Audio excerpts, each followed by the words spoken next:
আসসালামু আলাইকুম ওয়া রাহমাতুল্লাহি ওয়া বারাকাতুহু। আজকে আমাদের আলোচনার মূল বিষয় হলো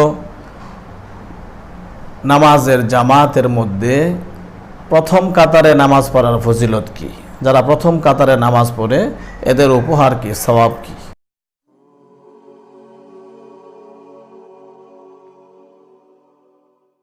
হাদিসে পাকে রাসূল করিম সাল্লাল্লাহু আলাইহি ওয়াসাল্লাম বলেছেন, ইন্নাল্লাহা ওয়া মালাইকাতাহু ইউসাল্লুনা আলা সফিল আউয়াল, যে নিশ্চয়ই আল্লাহ তাআলা এবং তার ফেরেশতারা প্রথম কাতারের মুসল্লি যারা এদের উপর রহমত বর্ষণ করেন। আল্লাহ তাআলা রহমত নাজিল করেন, ফেরেশতারা রহমত বর্ষণের দোয়া করেন। সাহাবায়ে কেরাম জিজ্ঞাসা করলেন, ইয়া রাসূলুল্লাহ ওয়া আলাস সানি, যারা দ্বিতীয় কাতারে নামাজ পড়ে এদের নেক আমল কি, এদের সওয়াব কি।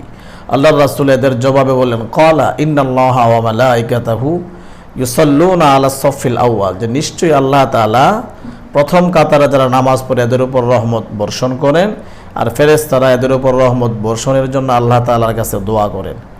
ক্বালু ইয়া রাসূলুল্লাহ, সাহাবায়ে কেরাম আবার জিজ্ঞাসা করলেন, ইয়া রাসূলুল্লাহ ওয়া আলাস সানি, তাহলে যারা দ্বিতীয় কাতারে নামাজ পড়ে এদের জন্য কি সওয়াব।